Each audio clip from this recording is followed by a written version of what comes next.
दोस्तों, मेरा नाम राज है और मैं झारखंड के एक आदिवासी इलाके वाले गांव में रहता हूं, जिसका नाम सुदूर है। अभी मैं जिस घटना के बारे में आप लोगों को बताने वाला हूं, वो 2009 की है। उस समय मेरे गांव में बिजली नहीं होती थी। 2016 में हमारे गांव में बिजली आई। इससे पहले मेरे गांव में हर रोज़ रात को घनघोर अंधेरा छा जाता था। शाम को अंधेरा होने के बाद पूरा गांव सुनसान हो जाता था। एक भी आदमी गांव में बाहर नहीं घूमता था। मेरा गांव नक्सली इलाके में आता है, इसलिए लोग शाम होते ही अपने अपने घरों में घुस जाते थे। ये घटना बरसात के दिनों की है। एक दिन मैं अपनी साइकिल से सामान खरीदने के लिए मार्केट गया था, जो कि हमारे गांव से लगभग 9 से 10 किलोमीटर दूर है। सामान खरीदते खरीदते पता ही नहीं चला कि कब अंधेरा हो गया और थोड़ी ही देर में बारिश भी शुरू हो गई। और बारिश भी ऐसी हुई कि वो रुकने का नाम ही नहीं ले रही थी। बारिश के चलते मुझे उस दुकान में ही रुकना पड़ा जहाँ पर मैं सामान खरीद रहा था। रात को करीब 9:30-10 हो चुके थे। उस समय बारिश थोड़ी कम तो हुई थी, लेकिन पूरी तरह थमी नहीं थी। जब तक बारिश पूरी तरह रुके नहीं तब तक मैं जा भी नहीं सकता था, इसलिए मजबूरी में मैं रुका हुआ था। लगभग 10 बजे पूरा मार्केट सुनसान हो चुका था। मैं उस दुकान के सामने अकेला साइकिल और सामान लेकर खड़ा हुआ था और फिर लगभग 10:30 बजे बारिश पूरी तरह रुक चुकी थी और मैं खुशी के साथ भगवान का शुक्रिया अदा किया। लेकिन मुझे पता नहीं था कि आगे क्या होने वाला है।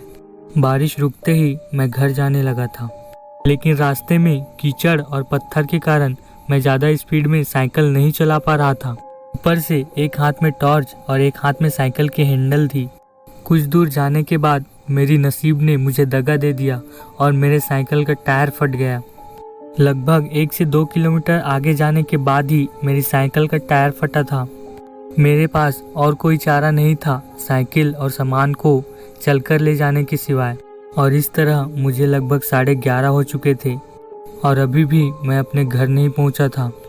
मुझे बहुत ही ज़्यादा डर लग रहा था और अभी भी मुझे इस सुनसान रास्ते में 5 से 6 किलोमीटर आगे पैदल चल के जाना था।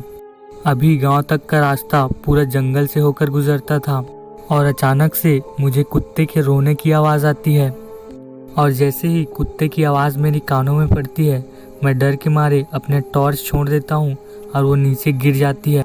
टॉर्च बंद हो जाता है। उसके बाद मुझे कुछ भी दिखाई नहीं देता। मैं झट से अपनी साइकिल को खड़ा करता हूँ और टॉर्च को तुरंत ढूंढने लगता हूँ। टॉर्च ढूंढते ढूंढते मेरे कानों में एक आवाज़ आती है, जो कि शहनाई और बैंड बाजे की होती है। और उसी वक्त टॉर्च भी मेरे हाथ लग जाता है और मैं उसे फिर से चालू कर देता हूँ। अब मुझे थोड़ी खुशी होती है कि कोई बारात मेरी तरफ आ रही है, लेकिन मैं ये बात भूल चुका था कि हमारे गाँव में बरसात के दिनों में शादी नहीं होती है। लेकिन मुझे पता नहीं था और मैं खुशी खुशी आगे बढ़ता जा रहा था। मैं जैसे जैसे आगे बढ़ रहा था, वो आवाज़ और भी तेज़ होती जा रही थी।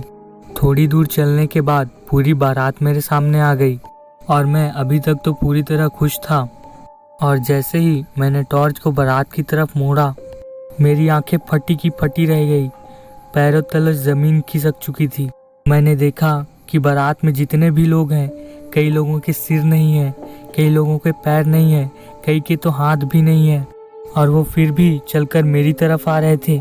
मैं उन्हें देखकर इतना डर गया था कि मैंने अपनी साइकिल और सामान वहीं पर फेंका और तुरंत गांव की तरफ भागा।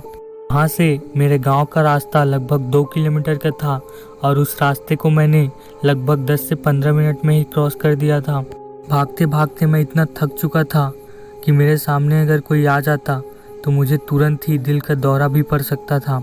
और फिर भी मैं भाग ही रहा था और थोड़ी ही देर में मैं घर पहुंच गया। घर पहुंचते ही मैं ये बात अपने माँ पापा को बताने ही वाला था, लेकिन मेरी सांस फूलने के कारण मैं उन्हें कुछ भी बता नहीं पा रहा था। लेकिन थोड़ी ही देर बाद मैं ये बात मेरी माँ और पापा को बताया और उन्होंने भगवान का शुक्रिया अदा किया कि मेरा बच्चा बच गया है। इसके बाद मेरे पापा ने मुझे बताया कि बरसात के दिनों में हमारे गांव के जंगल में ऐसी बारात निकलती है। अगर वो बारात सामने आने वाले इंसान को पा लेती है तो उसे वहीं पर मारकर खा जाती है। फिर माँ और पापा ने कहा कि सामान कहाँ है। फिर मैंने बताया कि मैं सामान तो वहीं पर साइकिल के साथ छोड़कर आ गया हूँ। फिर पापा ने कहा कि सामान वही हो सकती है, हम सुबह जाकर देख लेंगे। मैं बहुत ही ज़्यादा डर चुका था, इसलिए मेरे पापा ने मुझे बोला कि तुम आज हमारे साथ ही सो जाओ। फिर सुबह होते ही मैंने अपने पापा को उस जगह पर ले गया जहाँ पर मैंने सामान के साथ साइकिल को छोड़ा था। जब हम वहाँ पर पहुँचे तो मेरी साइकिल पड़ी हुई थी और सामान भी इधर उधर बिखरा हुआ था, और हम लोगों ने वहाँ पर देखा कि कुछ बड़े बड़े और टेढ़े मेढ़े पैरों के निशान बने हुए थे। फिर हम लोगों ने साइकिल लिया और सामान को रखकर घर आ गए। उस रात मेरा नसीब अच्छा था कि मैं बच गया। उस भयानक रात को मैं अपनी ज़िंदगी भर नहीं भूल पाऊँगा। तो गाइस, कहानी यहाँ पर ख़त्म होती है। तो अगर आपको हमारी कहानी अच्छी लगी तो प्लीज़ लाइक करें, कमेंट करें, और इसी तरह के भूतिया एक्सपीरियंस लेने के लिए हमारे चैनल को सब्सक्राइब करें। तो गाइस, मिलते हैं हम लोग अगले वीडियो में। तो thank you for watching this video.